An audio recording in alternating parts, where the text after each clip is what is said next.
Bonjour à chacun, chacune. Ce matin, que le Seigneur nous bénisse et nous conduise. Merci pour ce dernier chant. Je suis né pour te louer, je suis fait pour toi. C'est bon.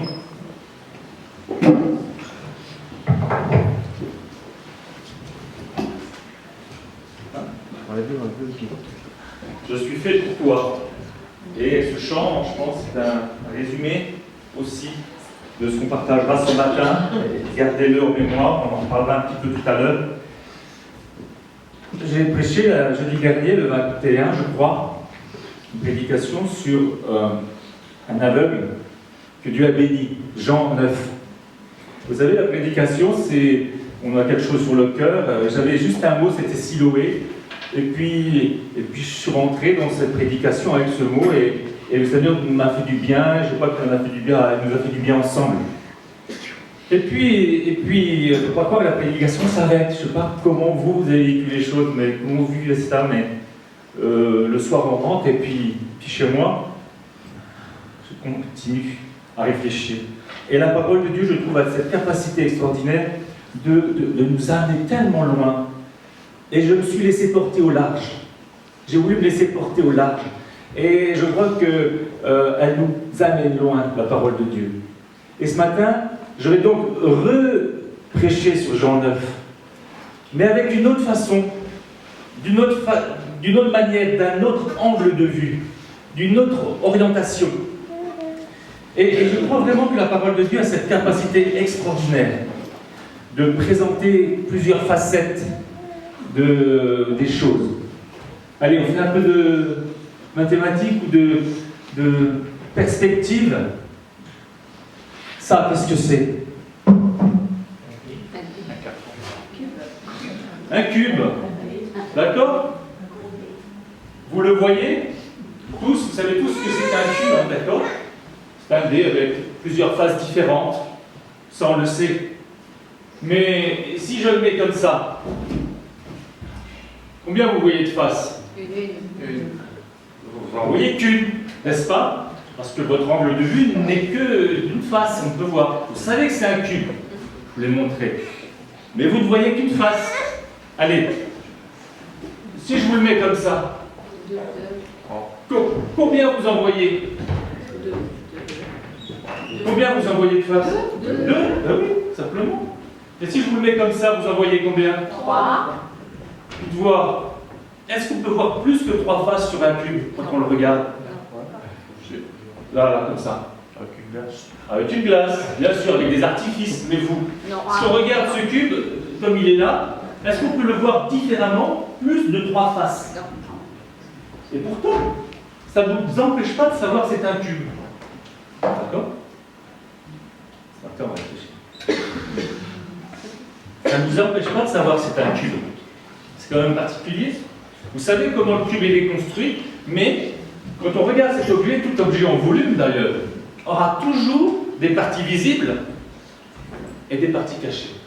Tout ce qui est dans notre monde, dans notre société, dans notre réalité humaine, tout ce qui est en volume, aura toujours quelque chose de visible que vous pourrez décrire et toujours quelque chose d'invisible que vous ne pourrez pas décrire. C'est comme ça. Mais il suffit de se placer derrière et vous le verrez. Vous passez de le prendre et vous le regardez. Comment peut-on faire? Comment peut-on faire pour voir toutes les faces en même temps? Comment on fait pour voir toutes les faces en même temps? Il faut le déplier. Qui a dit ça? Il faut le déplier. Il faut le... Ah, tu peux me donner ce qu'il y a derrière toi? Il faut le déconstruire. Il faut le maltraiter un petit peu. Bon, on va essayer d'y aller là. On va essayer de le faire, mais il faut le faire parce que je m'en envie ce matin qu'on voyait toutes les faces. Alors bon, on va y aller tout doux, hein. C'est pas grave, allez. On va essayer, on va y aller comme ça. Attendez, on va faire comme ça, tranquillement. Voilà.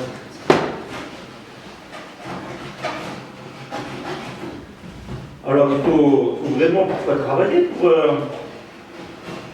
voir toutes les faces de ce cube.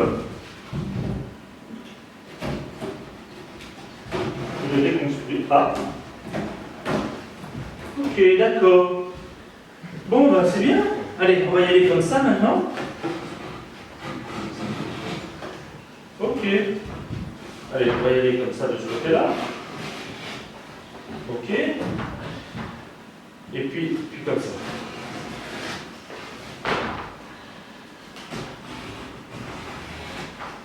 Ok. Bon, voilà, regardez voir. On voit là toutes les faces du cube, n'est-ce pas? On voit le 5, on voit le 3, on voit le 6, on voit le 2, on voit le 4, on voit le 1, n'est-ce pas? Mais franchement, c'est plus un cube. Ah, c'est dingue. On voit tout ce que c'est, on voit toute la façon dont il est construit.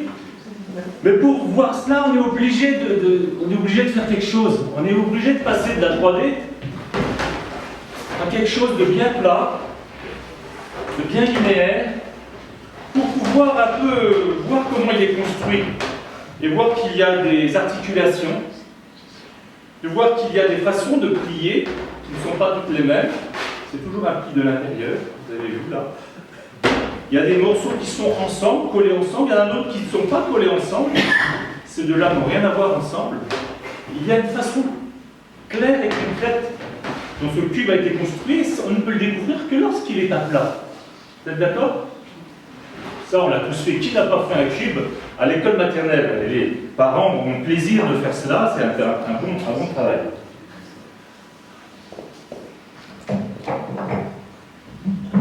C'est facile, c'est un cube. Mais il y a des volumes plus compliqués que l'on serait incapable de le reconstruire si on n'avait pas de mode d'emploi. Vous êtes d'accord? Ça, ce n'est qu'un cube.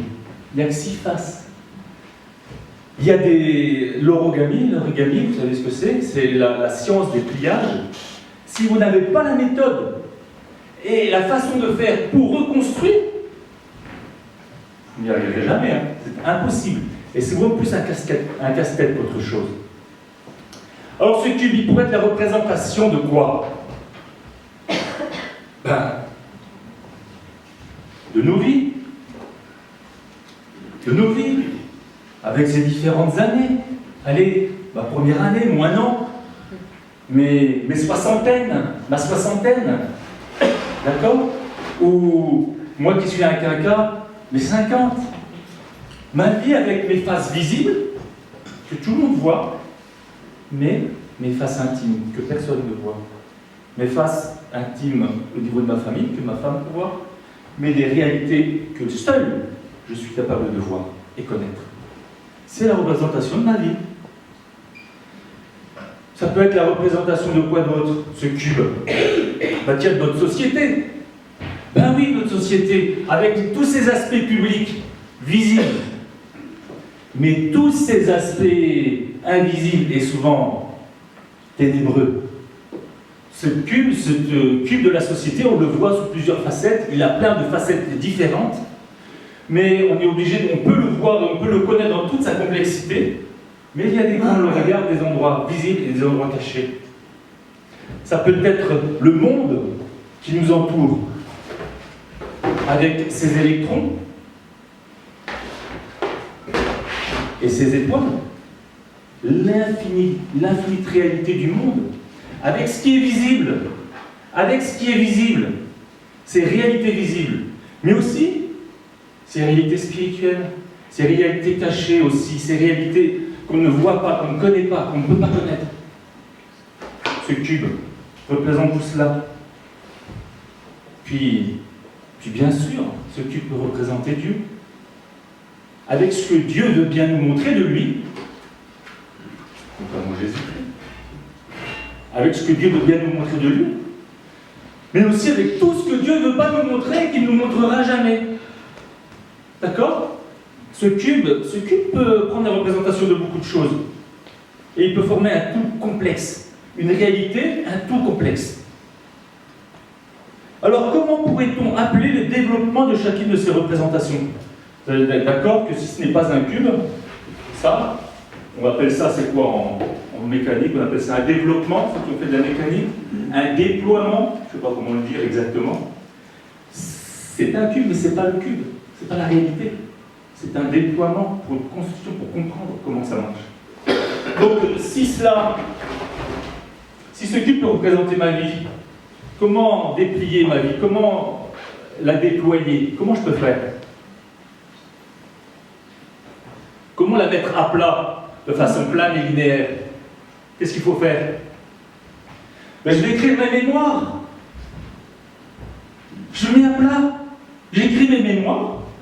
Je mets tout à plat, de façon construite et linéaire. Je vais vous expliquer comment toute ma vie s'est construite, comment toute ma vie s'est faite. Vous allez vous lire le livre, lire ce texte à plat et linéaire. Et dans votre tête, vous allez... vous allez pouvoir reconstruire qui je suis.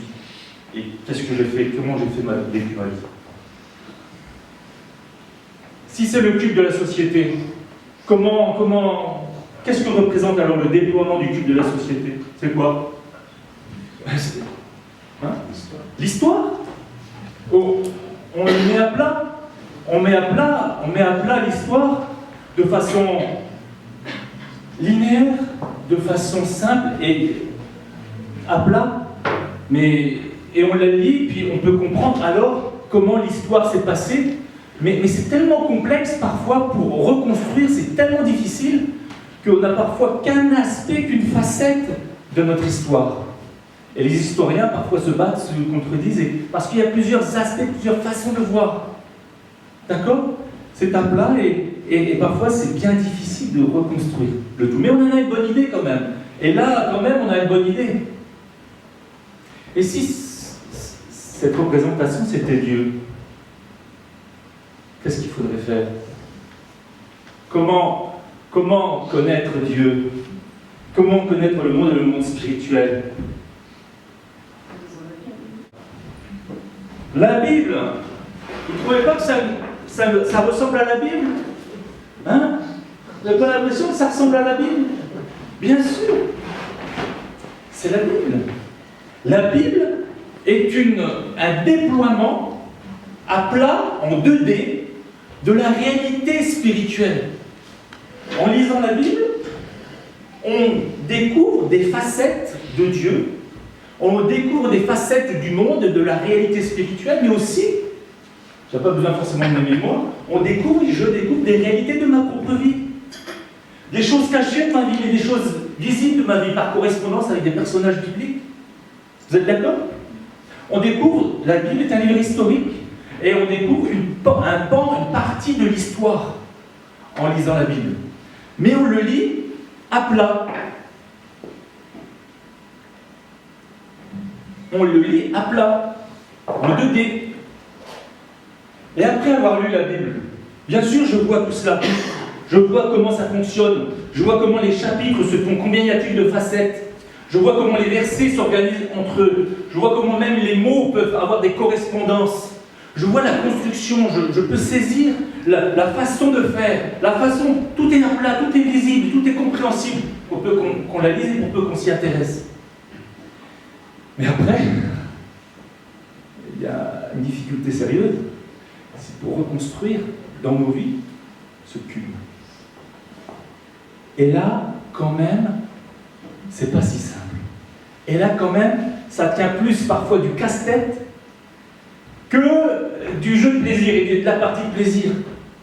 Il y a une réalité qu'on a vue, qu'on appréhende avec différentes facettes, différentes façons de construire, mais pour reconstruire à l'intérieur de nous, dans notre représentation à nous, dans notre vie à nous, cela, il y a du temps qui passe, il y a de l'eau qui passe sous les ponts.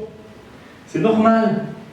C'est tout, c'est comme ça. Dieu a voulu les choses comme ça. C'est Dieu lui-même qui a fait le texte.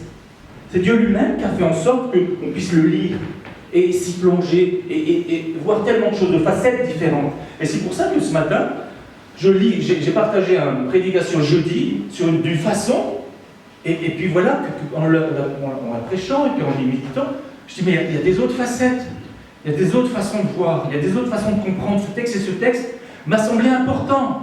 Il m'a semblé dire des choses tellement bien, tellement bonnes pour nous, et il m'a fait du bien. Et j'ai voulu vous faire du bien avec vous, j'ai voulu vous faire du bien. Et je me suis dit, alors je me suis laissé partir, je suis parti avec ma barque dans les grandes eaux, et j'aurais pas le temps d'un culte, et j'aurais 2 cultes pour le faire.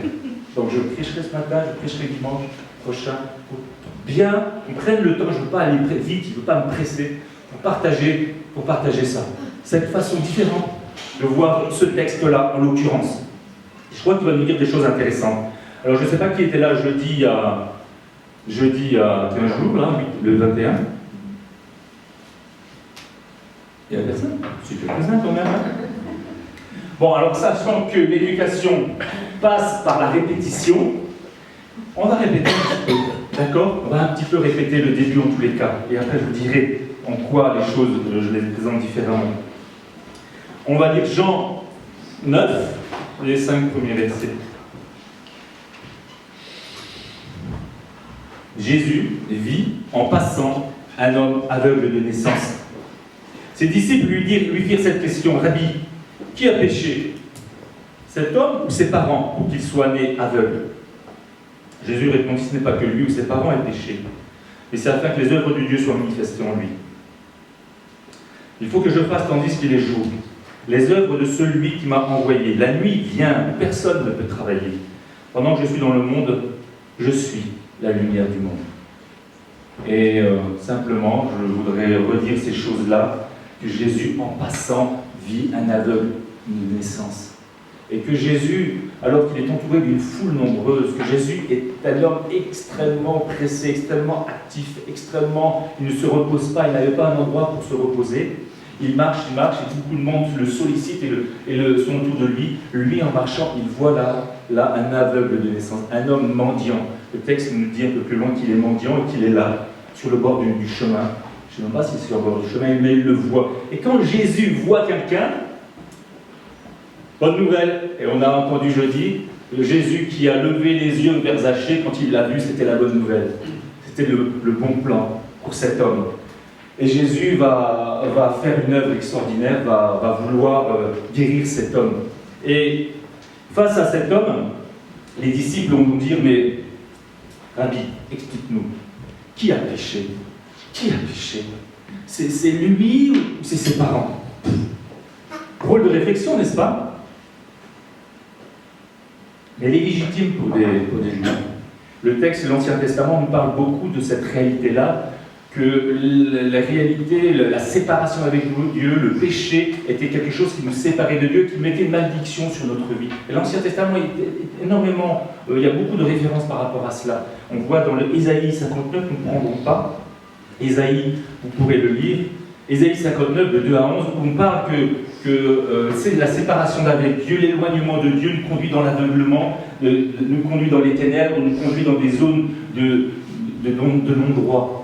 Et cet homme qu'il voit étant aveugle de naissance, quelle injustice ou quelle justice, c'est ce qu'ils se disent. Eh bien, qui a péché? Et ça leur pose un problème quand même, parce que il est aveugle de naissance, et quand même, bon, un embryon qui pêche, on n'a pas trop vu ça, ils n'étaient pas trop au fait de ces choses-là à l'époque. Donc c'était pas possible, ils se posent des questions. Alors c'est les parents, qu'est-ce qu'ils ont fait? Et ils cherchaient à peser, à juger, à comprendre le pourquoi du comment de la chose devant l'aveugle de naissance. Et vous savez, un aveugle de naissance, c'est quelqu'un qui n'a jamais vu la lumière. Il ne sait pas ce que c'est les couleurs.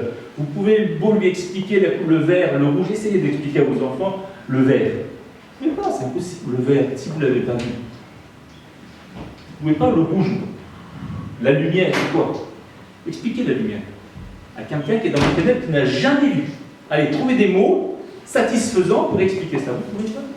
Vous ne pouvez pas. Mais pourtant, l'aveugle, lui, il sait ce que c'est les ténèbres. Ça, c'est clair. Et il sait qu'il y a autre chose, une autre réalité, qui est pour lui, qu'il peut vivre. Cet homme est en train de, ces hommes sont en train de, devant cet homme qui a développé, vous savez qu'un aveugle né, il doit développer d'autres sens, et souvent on est étonné de voir comment ces gens se débrouillent.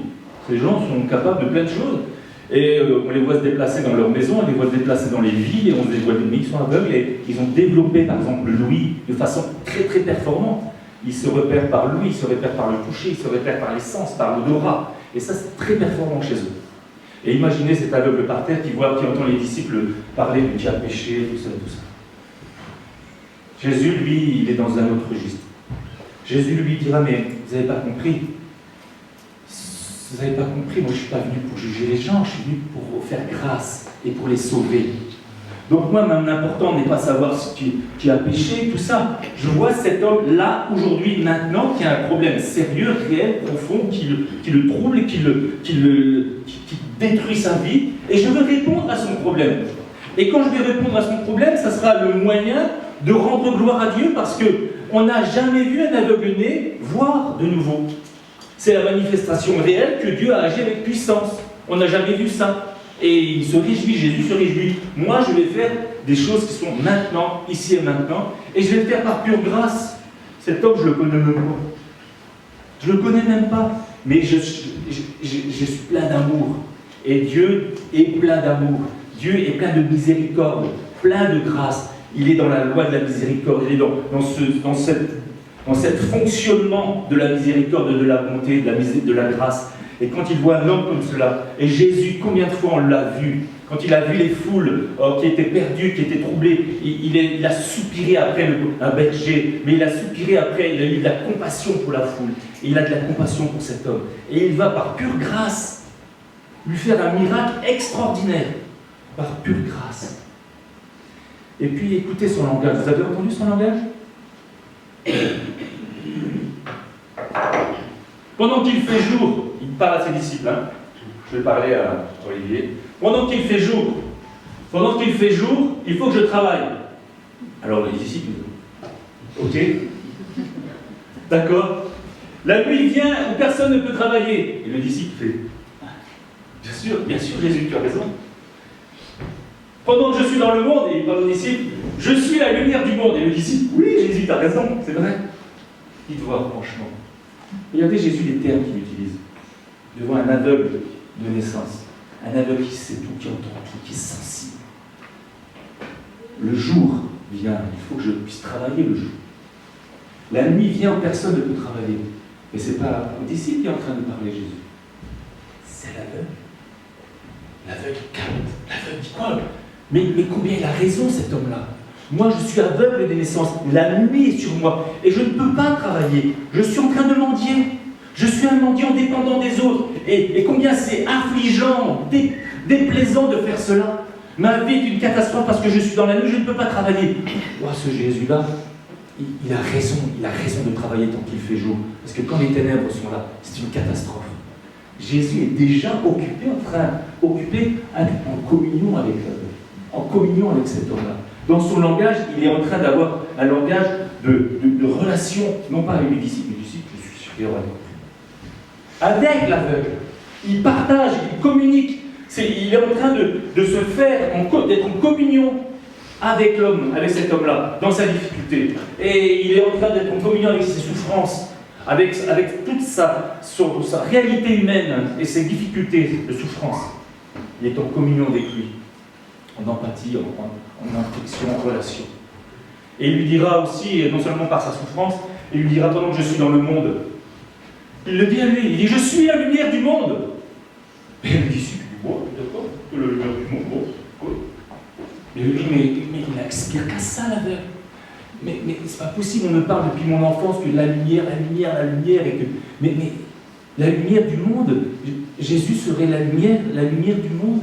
Il y a une autre lumière. Moi, on m'a dit que c'était le soleil, on m'a dit que c'était des choses comme ça, de clarté, tout ça. Et Jésus, c'est autre chose. Et déjà Jésus est en train de travailler dans le cœur de cet homme. Et on le voit par la suite, par le miracle qu'il va faire.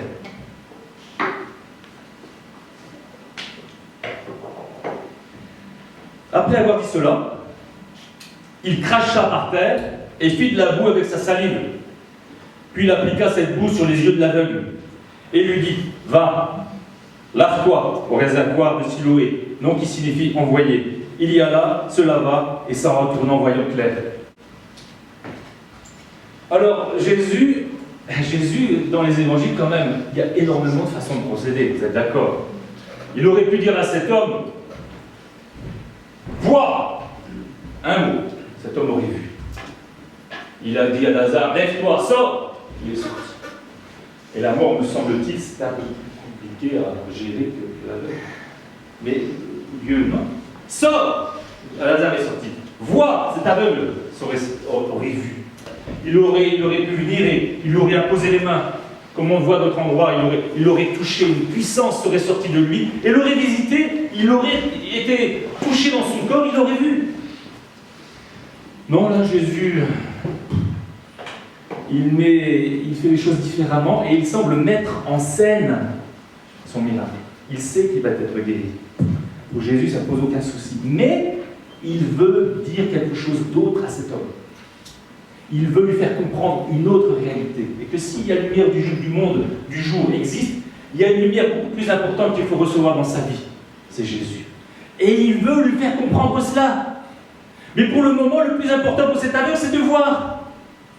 Jacques dira, mais aimez en parole et en vérité, si tu vois un homme qui est dans le désarroi, qui n'a pas de quoi se vêtir, ni de quoi manger. Mais tu as beau lui dire, Jésus t'aime, Dieu t'aime, et si tu ne pourras pas son besoin...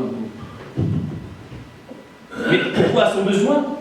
Donne-lui, partage ton bien, partage ce que tu as pour l'aider, et tu pourras lui dire, et par tes œuvres, tu montreras que Dieu l'aime, et tu pourras lui alors le partager. C'est le message de l'Évangile, c'est la façon de travailler. Les frères qui travaillent sur le terrain, que ce soit dans le niveau social, que ce soit à Madagascar, c'est cela. Manifestation de l'affection, de l'amour, de partage de ce qu'on a, de travailler pour. Et Jésus, il est déjà là. Mais il veut dire quelque chose. Alors il fait un truc, franchement, vous avez réfléchi à ça? Je ne vais pas le faire ce matin, je ne vais pas cracher par terre quand même.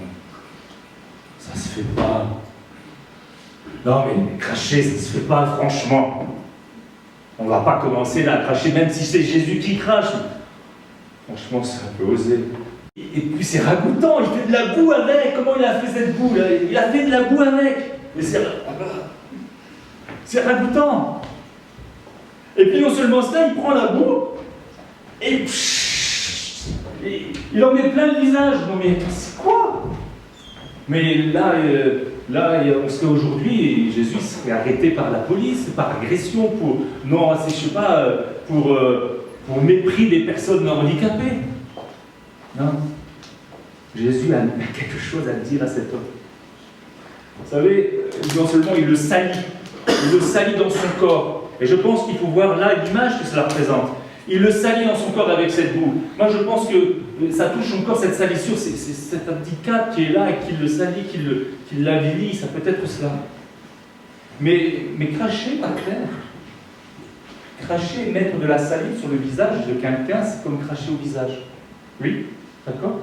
Je pense que c'est tout à fait dans la ligne. C'est la même chose.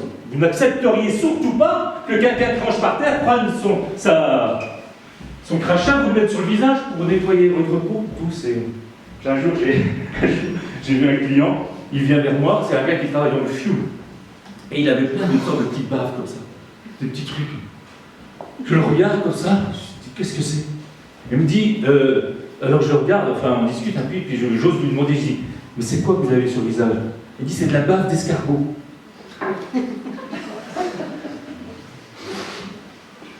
Il dit, je n'ai pas trouvé un meilleur produit pour nettoyer ma peau. Il rentre dans les cuves pour nettoyer les cuves.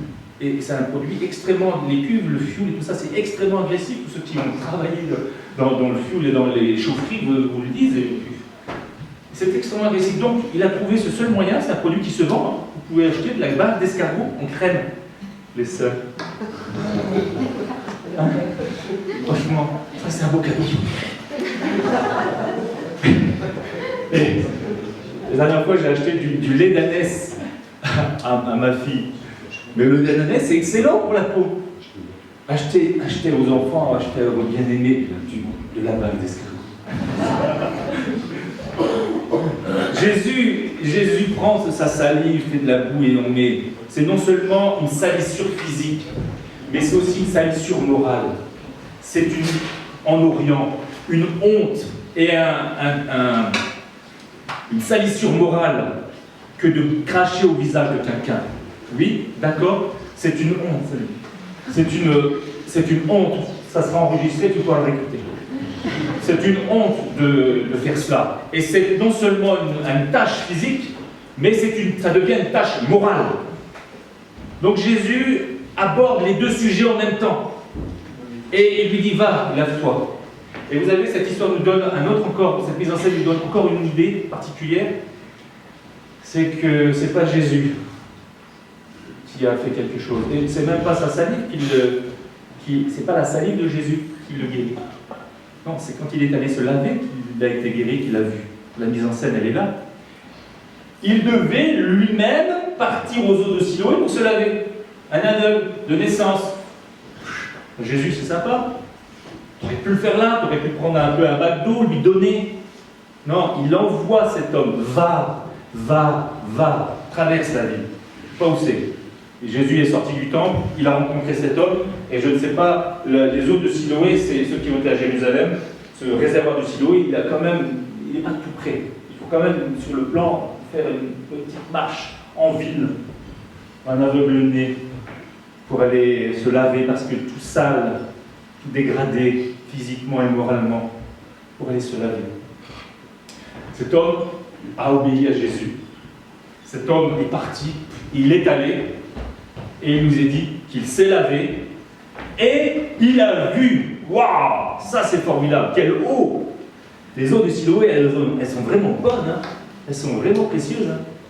Ce n'est pas les eaux de Siloé qui l'ont guéri, vous êtes d'accord? C'est la puissance de Dieu qui l'a guéri. Mais c'est une mise en scène pour expliquer à cet aveugle des choses supérieures. C'est une mise en scène pratique pour la compréhension d'une réalité spirituelle. C'est une scène pratique, quelque chose qu'il peut comprendre, pour une explication, un volume, quelque chose de différent spirituellement qu'il devait comprendre. Et cet homme y a été. Et il est dit que Jésus, une fois qu'il l'a envoyé, Jésus est parti. Si bien que Jésus, cet aveugle, quand il l'a vu, il est revenu et il n'y avait plus de Jésus. Et cet homme, cette mise en scène nous montre que cet homme a mis en œuvre sa propre guérison. C'est lui qui a dû faire des efforts pour aller chercher sa guérison. C'est lui qui, ça le concernait lui personnellement. C'était son problème à lui, il fallait qu'il y aille. C'était son affaire à lui. Et c'est lui qui a dû il a été mis à l'œuvre pour sa guérison, sa propre guérison. Et ça, Jésus veut lui faire comprendre, veut lui communiquer.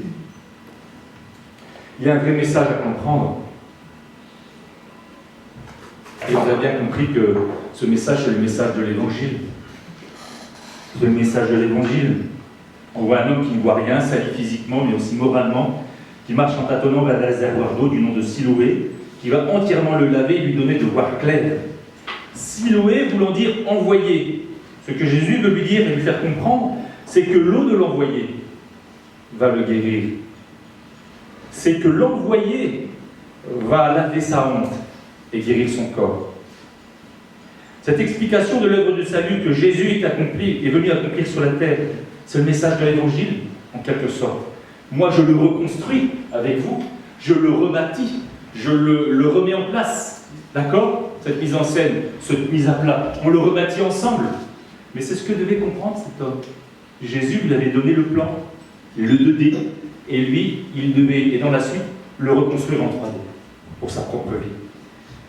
La Bible nous dit que nous étions tous séparés de Dieu à cause de notre péché. Notre esprit, comme mort, nous pouvons voir les réalités du royaume de Dieu. Comme cet homme, nous sommes nés aveugles, d'un aveugle spirituel, d'un aveuglement spirituel. Impossible de connaître et de voir la réalité de Dieu et de son royaume. La possibilité de vivre avec Dieu est là. Dieu nous a fait avec un esprit, mais en nous, cet esprit est mort, inopérant, aveuglé dans les ténèbres. Par son sacrifice à la croix, Jésus nous a acquis le pardon de Dieu. Il est venu ôter notre péché, ce qui faisait notre honte, notre indignité, et il est venu guérir notre corps. C'est l'œuvre de la croix. Par sa résurrection, il a ranimé notre esprit et nous a ramenés dans la présence de notre Dieu, de notre Père qui est dans les cieux. Il a ôté le voile qui nous empêchait de voir Dieu. D'accord? Job dira aujourd'hui, j'avais entendu parler de toi. Aujourd'hui, mon œil te voit. Le voile est tombé.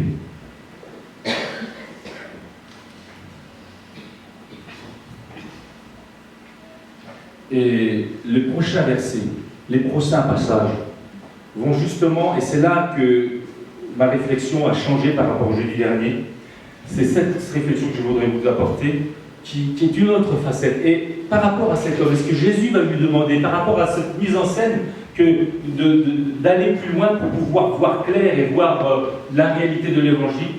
Les prochains passages, les prochains versets, jusqu'au chapitre 34, les versets 13 au 34, vont nous montrer, vont nous parler. Et ce matin, je l'ai lu, je vais vous l'apporter d'une facette que je ressentis. Je me suis dit, c'est évident, il y a quelque chose à comprendre et à saisir. Donc cet homme, il est guéri. Il va se laver, il revient et Jésus n'est plus là. Et voilà que du chapitre 9, versets 13 à 34, il va faire des rencontres. 3 types de rencontres. Il va rencontrer ses voisins, il va rencontrer les pharisiens, et il va rencontrer ses parents. Et vous savez, ces 3 phases-là, ces 3 réalités-là, ça représente, et c'est là que je vais vous parler, de 3 groupes différents, de 3 groupes d'appartenance différents. Vous appartenez tous à une famille. Vous appartenez tous à une réalité d'autorité, que ce soit la société, le maire, tout ce qu'il y a de l'autorité au travail. Vous êtes tous dans une dimension d'autorité. Et vous êtes tous dans une dimension, vous appartenez tous à des groupes d'appartenance vous avez des amis, de relations qui sont comme ça, horizontales. Et je crois que cela, on va le détailler, on va le faire en détail, Dieu veut vraiment nous aider et nous bénir dans ce sens-là. Cet homme vient de vivre une guérison physique. C'est une bénédiction qui concerne sa condition humaine. Or, c'est son handicap qui a forgé jusqu'à présent sa vie. Il est mendiant car il ne peut pas travailler. Il est donc dépendant des autres. Il vit dehors et c'est certainement considéré comme un homme qui se trouve au plus bas de la société. D'accord ? L'homme ne naît pas fini. Et tout à l'heure, on a chanté ce chant « Je suis né pour te louer ». Et vous êtes d'accord que l'homme ne naît pas fini.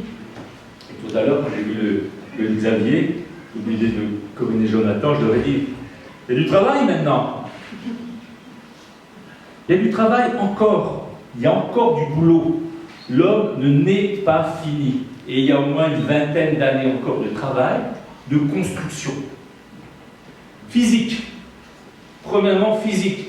20 ans pour que l'homme devienne un homme adulte, une femme adulte. Un homme dont le corps fonctionne tout à fait dans sa force, dans sa puissance, dans toute sa réalité. Hein, il peut avoir des enfants, il peut fonctionner, il peut travailler, il peut porter. Voilà, une vingtaine d'années, en gros, hein, d'accord ? Mais l'homme ne se construit pas que physiquement. Et tous les pédopsychiatres, tous ceux qui s'intéressent à la vie de l'enfant vous diront, mais l'enfant se construit aussi intérieurement, intellectuellement, psychologiquement, socialement. Et on sait combien il faut absolument, et c'est pas pour rien que l'enfant naît au sein de la famille et du couple, dans un endroit protégé, pour que cette construction, pas seulement physique, parce que physique, franchement, ça pousse tout seul. Un peu. On va dire un peu. Mais vous allez voir au bout d'un an, déjà, 2 ans, il marche déjà, 3 ans, vous n'arrivez plus à le suivre. Mais ça pousse tout seul. C'est bien fait, la nature, et vous verrez que la nature est extraordinaire, quand les enfants, c'est extraordinaire. Mais combien, intérieurement, la construction de sa réalité intérieure passe par vraiment beaucoup de protection. Et on sait que dans les foyers dysfonctionnels, les foyers où il y a des soucis, les foyers où il n'y a pas de foyer, les foyers où il y a beaucoup de complications à cause, par exemple, de la pauvreté, à cause des guerres, à cause de tout ça. Combien le milieu social, le milieu familial a un rôle dans la construction intérieure de nos vies. Et on sait très bien, on en discutait cette semaine, et hier, je crois, et vous savez, avec le Téléthon, une femme qui disait, une infirmière qui disait que l'handicap, par exemple, ces enfants handicapés, ils se construisent complètement différemment. Les enfants ont un désir de fou de vie, par exemple. Ils ont un désir fou de vie parce qu'ils savent que ça va bientôt s'arrêter. Donc leur vie intérieure comment dire, elle est complètement construite différemment de la normale. Il y a cette pub à la télé en ce moment sur l'enfant maltraité, l'enfance maltraitée, où on voit une actrice connue qui parle avec un enfant et qui parle de l'enfant maltraité et où il faut que l'enfant, à un moment donné, puisse pouvoir dire alerte et téléphoner. Si vous voyez un enfant maltraité, dites alerte et appelez ce téléphone. Et elle dira combien la maltraitance pour un enfant et les autres choses qui vont avec, malheureusement, peuvent détruire la construction intérieure et combien elle a des répercussions terribles dans la vie d'adulte. Et c'est comme un handicap invisible. Il y a des handicaps invisibles, des choses visibles, des handicaps visibles et des handicaps invisibles, des choses qui sont tellement parfois profondément ancrées, qui nous empêchent de fonctionner. Je crois que cet homme, cet aveugle, il a été bâti autour de sa condition d'aveugle et que sa réalité intérieure a été bâtie avec ça. Essayez de lui mettre à sa place. Qu'est-ce qu'il pense de lui, lui qui est tout en bas? Qu'est-ce qu'il pense de sa capacité à vivre, à faire, à construire? Ce qu'il réfléchit, quelles sont ses réflexions? Il y a véritablement toute une réalité intérieure tellement, on va dire, abîmée dans cet homme. Et je crois que si cet homme, instantanément, sur 1 heure de temps, on va dire, a été guéri, a retrouvé la plénitude physique, sa vision, je pense qu'il n'en est pas forcément si simple pour nos réalités intérieures. Je le crois précisément et je le crois profondément qu'il y a tout un travail de reconstruction que Dieu doit accomplir pour pouvoir justement être et retrouver la plénitude que Dieu voulait, que Dieu veut pour tout homme. Une action puissante physique, on le voit, et une action puissante de Dieu intérieur que l'on ne voit pas. Et je crois que les prochains versets nous montrent cette construction-là. Les prochains versets vont nous montrer comment Dieu s'y est pris pour que cet homme retrouve sa plénitude. Et qu'est-ce qu'il va faire? Comment Dieu va agir? Il va le faire traverser tous ces différents groupes d'appartenance, ces différents groupes que tous nous connaissons. Il va le remettre en relation avec les autres. L'homme est un homme de relation. Un homme, nous sommes des personnes de relation. Et on n'arrête pas de le répéter. Qu'est-ce qu'on répète? Qu'est-ce qu'on répète? Que l'évangile n'est pas de la religion, mais de la relation. Dieu nous a créés comme des êtres de relation. Et ces prochains passages vont nous montrer que Dieu veut restaurer cette dimension des relations et que l'homme se construit à travers des relations qui sont bâties au sein de sa famille, au sein de la société, au sein avec ses amis. Et c'est ainsi que l'homme se construit et grandit et s'affermit.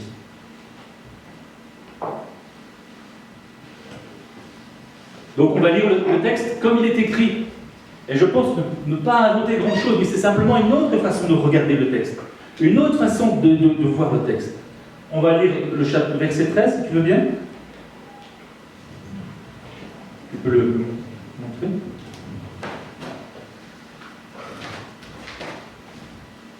Non, avant, excuse-moi. C'est les voisins. On va commencer par les voisins. Ces voisins et ceux qui étaient auparavant, l'avaient connu comme un mendiant disaient: n'est-ce pas là celui qui se tenait assis et qui mendiait? Les uns disaient: c'est lui. Les autres disaient: non, c'est pas lui, mais il lui ressemble. Et lui-même disait: c'est moi, mais c'est moi. Ils lui dirent donc: comment tes yeux ont-ils été ouverts? Et répondit l'homme qu'on appelle Jésus, a fait de la boue à oué mes yeux, et m'a dit: va au réservoir de Siloé et lève-toi. J'y suis allé, je me suis lavé, et j'ai recouvré la vue. Il lui dit: où est cet homme? Il répondit: je ne sais pas. Je ne connais même pas, je n'ai même pas vu.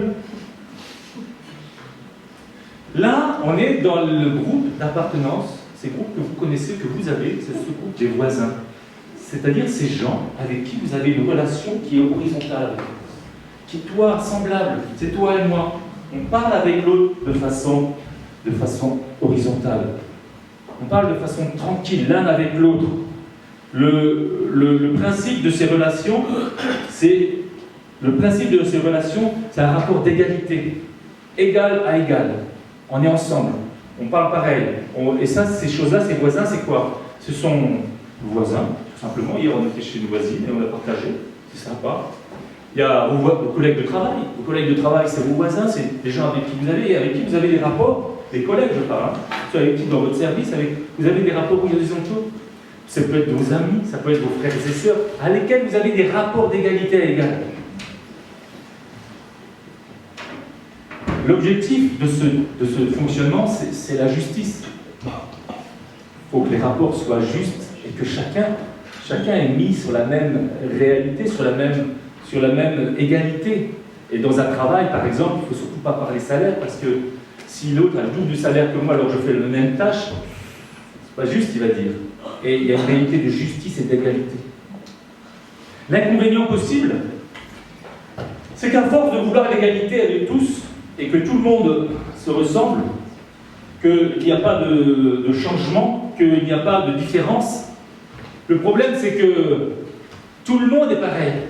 Et il y a des systèmes politiques qui sont mis en place comme ça. Le communisme, c'est ça. Le monde chinois, c'est ça. Tous habillés pareil. Tous pareils, tous identiques. C'est égal. Le même salaire, la même personne, la même façon de s'habiller, c'est égal. Et vous voyez tout de suite la difficulté et la réalité, le problématique que cela peut engendrer. Et face à cette problématique, quelle est la réaction normale dans un groupe comme ça d'appartenance? La réaction normale, c'est quoi? Ben, c'est de dire « C'est moi! Mais c'est moi! C'est moi! Moi, vous n'avez pas de peau, je m'appelle Denis Sanchez, je suis avec vous, et moi c'est Denis Sanchez. Et moi, je ne suis pas vous, hein. Moi, c'est moi, et moi, j'ai mon existence, j'ai ma vie, j'ai le droit à mon histoire, j'ai le droit à ce que je suis, j'ai le droit à l'existence. » Ils étaient en train, ses voisins, de dire « Mais c'est pas lui, il n'avait pas le droit à l'existence pour eux. » C'est pas grave, hein. Un mendiant aveugle, oh, c'est pas lui, oh, c'est peut-être un autre. Là, tiens, on est des personnes différentes. On est absolument des personnes différentes. La première chose importante, essentielle, c'est de savoir dire « c'est moi ». Est-ce que tu sais dire « c'est moi ». J'ai le droit à mon existence, à mon histoire, à ma personne. Je suis ce que je suis. Je suis comme Dieu m'a fait. Personne n'a le droit d'aller contre. La ville de New York, par exemple, est très appréciée parce qu'elle est pluriculturelle. Et que tout le monde a le droit de s'exprimer pour ce qu'il est. Si bien qu'on va dans les rues et qu'on voit des gens complètement... qui expriment ce qu'ils ont envie d'exprimer. C'est leur différence à eux. Mais c'est une société égale. Il n'y a pas de problème. Mais ils disent, moi j'ai le droit de vivre comme j'ai envie, je me mets une crête rouge si vous voulez, je me mets en jupe si vous voulez, je me mets avec des pieds nus si vous voulez, je vis ma vie comme j'ai envie, et tout le monde s'accepte dans sa différence. C'est moi. Est-ce que tu arrives à dire ça? Est-ce que pour toi, dans ta reconstruction, dans ta construction personnelle, parce qu'il s'agit de cela, cet homme, cet aveugle, devait dire « J'ai de l'importance, j'existe, je ne suis pas qu'un aveugle, un mendiant, aveugle de naissance, qui n'existe pas. Dans cette société juive, dans cette société où on n'offrait que des agneaux sans tache et sans défaut. J'ai le droit d'exister. J'ai le droit de vivre, Dieu m'a voulu, et Dieu m'a voulu, vous pouvez le dire. Il a dû dire c'est moi. C'est donc, dans ce premier cadre de voisin, vous voyez, c'est quelque chose de tout à fait fonctionnel. C'est comme ça que les choses doivent se passer. Et cet homme a repénétré ce type de relation pour pouvoir affirmer sa personne et sa différence. Il est allé passer au travers, il s'est réapproprié ce type de relation en disant que j'existe et on a le droit d'être en relation, même si on est différent. Premier passage. Première étape de la reconstruction de cet homme. Vous avez vu que, parlant de Jésus, parce que la répétition est source d'éducation, l'éducation ou les deux, dans l'éducation on répète souvent, les parents le savent, et bien on lui dit comment, alors comment ça s'est passé? Et lui il refait la scène, lui il reparle, et il dit comment ça s'est passé? Puis lui il est obligé de dire ben je suis parti, j'ai été, je me suis lavé et j'ai vu. Et là, ça commence à résonner, ça commence à travailler, parce que sans aller, on lui dit, mais comment t'as fait? Je ne sais rien. Et il répète la scène, il est en train de répéter ce que Jésus lui a dit. Il répète la scène, et il lit la scène une fois, deux fois, trois fois, quatre fois, vous allez voir, on va lui demander. Deuxième groupe d'appartenance. Il est, une fois que ces gens lui ont parlé, les voisins l'amènent vers qui? Vers les pharisiens. au temple. Dans quel groupe d'appartenance là on est? C'est un groupe d'appartenance où les relations sont verticales. Vous êtes face à des personnes, et les pharisiens c'était les responsables du temple. Et vous êtes en relation avec eux de bas en haut. Le principe de ces relations, c'est l'autorité et c'est l'obéissance. Mais ces types de relations, là en l'occurrence, c'est le temple, c'est le domaine religieux, ça peut être tout plein de choses, d'autres choses. Vous avez ce type de relation dans votre travail, vous avez ce type de relation dans votre société, vous avez ce type de relation tout le temps. On le voit beaucoup de fois. Ce type de relation est absolument nécessaire pour le bon fonctionnement. Et l'objectif, c'est quoi? Ben, c'est la conduite, c'est la direction, c'est la capacité à diriger. Les personnes qui sont responsables dans leur métier, dans leur service,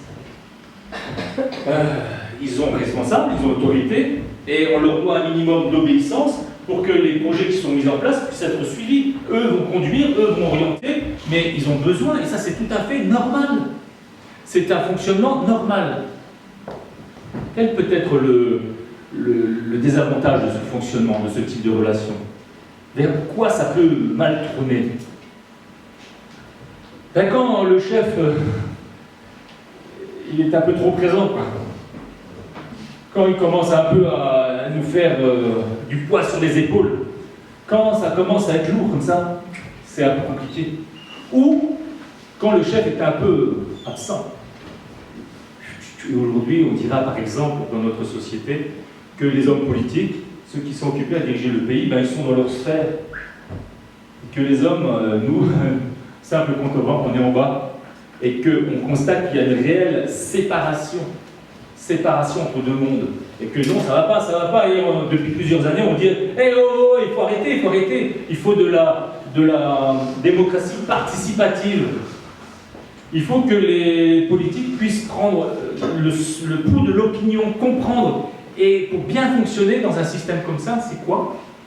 C'est la communication, c'est la relation, c'est la demande d'opinion. C'est ce qui se passe. On va le lire. On l'a pas lu, je crois. Tu peux dire la suite? Ils menèrent vers les pharisiens celui qui avait été aveugle. Or, c'était un jour de sabbat que Jésus avait fait la boue et lui avait ouvert les yeux. De nouveau, les pharisiens aussi lui demandèrent comment il a recouvré la vue. Et il leur dit, il a appliqué de la boue sur mes yeux et je me suis lavé et je vois. Vous voyez, il est obligé encore de répéter. Sur quoi quelques-uns des pharisiens dirent, cet homme ne vient pas de Dieu car il n'observe pas le sabbat. D'autres dirent, comment un homme pécheur peut-il faire des miracles? Et il y a une division entre eux. Ça, chez les chefs et chez... c'est souvent une division comme ça. Et ils dirent encore à l'aveugle, toi, que dis-tu sur ce qu'il t'a ouvert les yeux? Les responsables demandent à l'aveugle, toi, que dis-tu? Et il répondit, c'est un prophète. Donc c'est un système qui fonctionne bien, là, dans la réalité de ce que l'on lit. Ces hommes avaient leur opinion, il y a eu, et comme dans tout groupe, il y a des gens de bonne foi, mais il y a des gens de très mauvaise foi, quand même. Tout à l'heure, il y a des voisins qui disent mais c'est pas lui. Attends, quand même, mais si, c'est lui. Il y a des gens de bonne foi et des gens de mauvaise foi dans tout groupe d'appartenance. Et là, c'est pareil. Il y a des gens qui ne veulent surtout pas reconnaître que Jésus a fait une grande chose parce que non, ils savent très bien ce qu'il y a derrière. Non, Jésus n'aurait pas dû faire ça parce que c'est le jour du sabbat. Quelle mauvaise foi! Mais il y a des gens de bonne foi, il y a des gens honnêtes. Il y a des gens dans le corps des pharisiens qui sont honnêtes, qui disent mais c'est pas possible. Le texte nous montre, la réalité nous montre que ces choses ne sont pas possibles si Dieu n'est pas avec lui. Il faut. Et puis il y a eu division. Mais ça, dans tout groupe d'appartenance. Qu'est-ce qui se passe? Il demande l'opinion de cet aveugle. Et je crois que ça, c'est une bonne chose. Et lui, le sans grade, lui qui était là sur le bord du chemin, lui à qui on n'a jamais demandé certainement son opinion sur un tel sujet, que penses-tu, toi, de ce qu'il t'a fait, cet homme? Il va devoir donner son opinion. Dans ton groupe, dans ces groupes d'appartenance. Sais-tu donner ton opinion? Oses-tu donner ton opinion quand on parle d'un sujet? C'est parfois ça me fait penser au rayonnement où on parle d'un sujet puis c'est un peu silencieux. oses-tu donner ton opinion? Il faut pouvoir donner son opinion. Il faut pouvoir donner ton opinion. Il faut apprendre dans ce contexte-là de relation verticale de donner ton opinion. Tu n'es pas le responsable. C'est pas toi qui vas signer en bas, certes, mais tu dois apprendre à dire que ce que tu penses, c'est pas si nul que ça. Tu as vécu des choses. Et cet homme a dit, mais il revient sur les faits, il m'a guéri. J'ai été, je me suis lavé, j'ai soigné. Il est obligé de constater les faits. Et les faits parlent pour eux-mêmes. Et il a une opinion qui commence à se faire. Vous avez vu? Il dit, maintenant, c'est un prophète. Tiens, un prophète dans l'Ancien Testament, ça veut dire celui qui est envoyé par Dieu. Le Siloé, va au réservoir de Siloé, celui qui veut dire envoyé. Il voit cette contradiction de ces hommes qui disent oui, non, c'est pas un homme qui est selon Dieu, c'est un pécheur parce qu'il n'obéit pas à la loi. Et les autres disent mais c'est un envoyé de Dieu, forcément à cause des miracles qu'il fait. Et lui, il entend, il voit, et il se forge. Il se forge une opinion. Et c'est absolument nécessaire, frères et sœurs, de vous forger une opinion. Vous ne pouvez pas croître et grandir sans avoir votre opinion. Vous existez, vous avez le droit de vivre, c'est vous, c'est moi. Et ce moi a vécu des choses, des faits, des réalités, et ce moi doit avoir une opinion personnelle. Et ce qui est glorieux, c'est que cet homme-là, il évolue dans sa réflexion sur Jésus. Maintenant, il comprend un peu la scénette, c'est un homme envoyé de Dieu. D'accord? Deuxième type de relation que cet homme a dû se réapproprier, et il se la réapproprie bien parce que vous avez vu comme c'est bien écrit, comme c'est fun, comme les circonstances et les fonctionnements sont bien expliqués, il me semble. Et je terminerai ce dimanche, parce qu'il est déjà tard, par ce troisième type d'appartenance. Et je continuerai la prochaine fois. Le troisième type d'appartenance, quel est-il? Est-ce qu'on peut lire la suite? Il y a une division parmi eux. Il y a une division parmi eux. C'est le 18, verset 18. Les Juifs ne crurent point qu'il lui était aveugle et qu'il lui recouvrait la vue jusqu'à ce qu'il eusse fait venir ses parents. Et ils l'interrogèrent disant, est-ce là votre fils que vous êtes dit né aveugle? Comment donc voit-il maintenant? Ses parents répondirent, nous savons que c'est notre fils et qu'il est né aveugle. Mais comment il voit maintenant qu'il lui a ouvert les yeux, nous ne le savons pas. Interrogez-le lui-même. Il a de l'âge, il parlera de ce qui le concerne. Ses parents dirent cela parce qu'ils craignaient les Juifs, car les Juifs étaient déjà convenus que si quelqu'un reconnaissait Jésus pour le Christ, il serait exclu de la synagogue. C'est pourquoi ses parents dirent, il a de l'âge, interrogez-le lui-même. Troisième groupe d'appartenance. Et il ne me semble pas inventer, il ne me semble pas tordre le sens des Écritures. Vraiment, il ne me semble pas. Il me semble que c'est une façon de lire le texte et simplement c'est une façon de le considérer. Il ne me semble pas tordre le texte pour arriver à mes fins. Pas du tout. Il me semble que ça sort. Troisième groupe d'appartenance, la famille. Et frères et sœurs, chacun a une famille.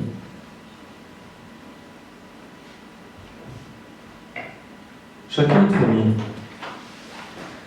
dans lequel il y a des relations qui doivent se vivre.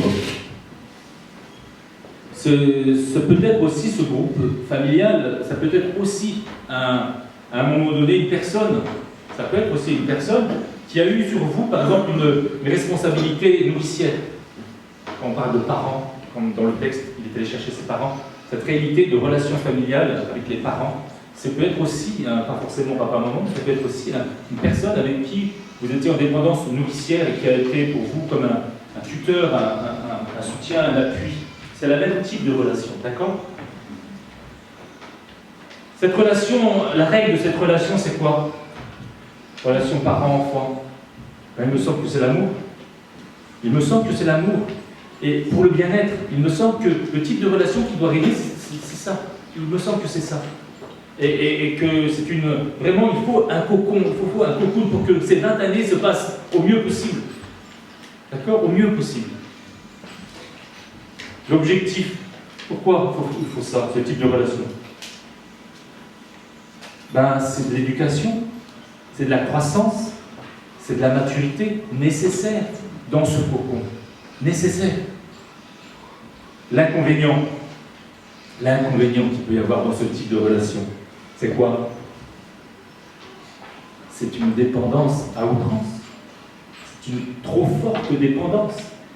Et l'homme croit dans sa famille pour un jour, quitter le lit. L'homme, les parents ont cette tâche ingrate d'élever leurs enfants, de les éduquer, de se donner, de se lever, de tout faire pour eux, pour qu'un jour ils leur disent ciao, à revoir. Et bien sûr, il y a des liens et on continue à vivre ensemble. Mais c'est quand même le but de la famille.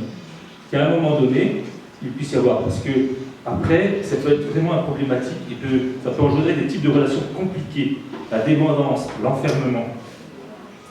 Et le bon fonctionnement, c'est quoi alors? C'est que l'objectif global, ça soit l'autonomie. C'est-à-dire le type de relation normale, c'est tout ça, ça a un but, et c'est qu'un jour, papa, maman, merci, je te remercie de ce que tu m'as acquis, de l'héritage pour lequel tu m'as fait croire, de tout ce que tu m'as donné, mais je veux prendre mon envol. Et on parle de la famille comme le lieu où on communique aux enfants des racines et des ailes.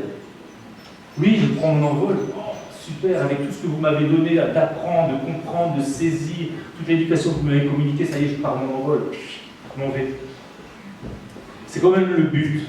Et donc on voit là un système qui fonctionne bien, et cet homme a dû revenir, enfin indirectement, revivre ces choses. Les parents lui disent, sous la pression des pharisiens, lui disent, mais il a de l'âge maintenant, hein. Il est grand, hein. Allez, il faut l'interroger, il faut lui parler maintenant. Hein.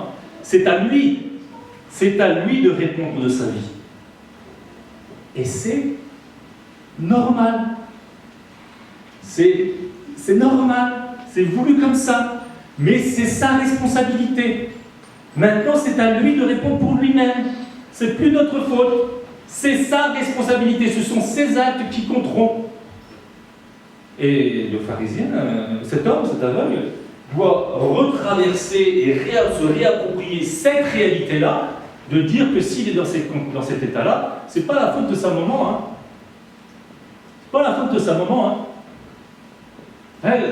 Devant la vie, mes frères et sœurs, on est bien embêtés. On voit que le Téléthon, l'espérance des parents, qui souvent, il faut vraiment bénir ces gens-là, parce que c'est difficile. Quand un enfant arrive à ce type de maladie, vous savez que la fin de cette maladie, c'est la mort, c'est extrêmement compliqué pour les parents. Et avec l'infirmière, cette infirmière dont je parlais tout à l'heure, elle connaissait une famille dont le père ne s'est pas remis, parce qu'à 20 ans, il savait qu'elle allait mourir, et la fille est morte à 20 ans. Et le père ne s'est pas remis, parce que c'est extrêmement difficile. D'accord?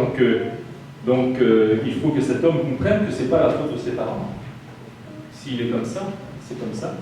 Et que maintenant, il a à prendre en main sa vie. Et ce sont ses responsabilités. Et dans ce type de relation de construction pour lui-même, de rebâtir sa vie, non seulement une guérison physique, mais une guérison profonde intérieure, il doit retraverser et vivre et expérimenter cette réalité-là que maintenant, mon gars, c'est à toi de jouer. C'est à toi de jouer. C'est ta responsabilité. Et mes frères et sœurs, combien l'évangile, le message de l'évangile, nous amène dans notre responsabilité personnelle.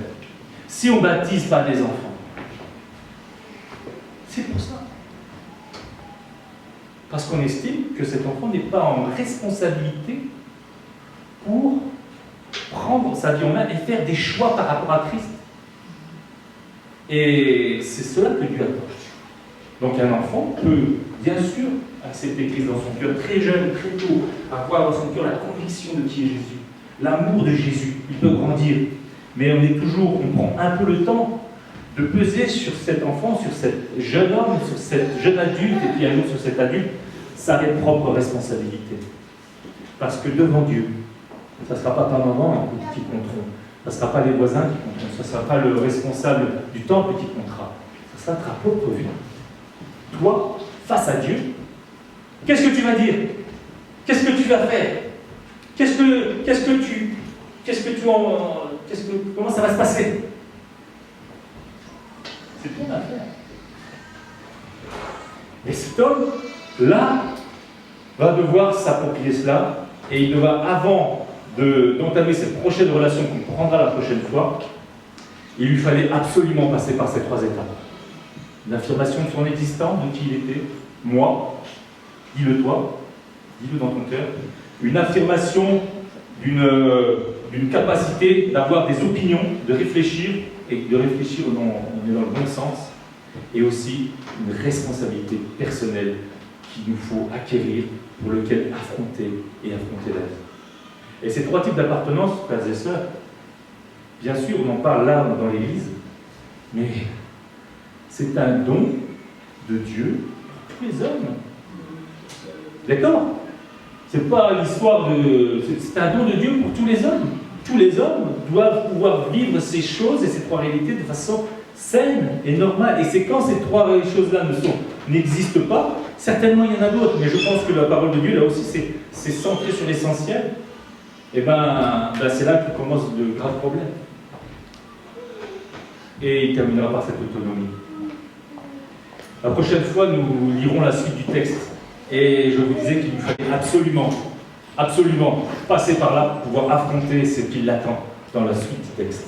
Parce que le groupe fonctionnel, les systèmes fonctionnels, la prochaine étape, c'est un système et une relation dysfonctionnelle. On en parlera dès dimanche et on se fera encore du bien avec la parole de Dieu. Seigneur, je veux te rendre grâce et te remercier pour ta pensée, ton œuvre, ton action. Que ce Dieu qui nous conduit dans un total et plein salut, abondant, Seigneur, pour notre corps, notre âme et notre esprit, nous t'en bénissons. Merci pour ta parole, qu'elle puisse véritablement pénétrer les cœurs, s'installer dans les vies, et que tu puisses en donner toute la dimension, toute la plénitude. Oui, tu nous demandes de réaliser ton amour dans sa largeur, dans sa hauteur et dans sa profondeur. Et toute cette volume, toute cette plénitude, Seigneur, tu veux pleinement que nous la vivions et dans laquelle nous irons. Je te prie de bénir mes frères et mes sœurs, de les faire du bien et que vraiment ton esprit puisse encore travailler et toucher chacun en Jésus. Amen.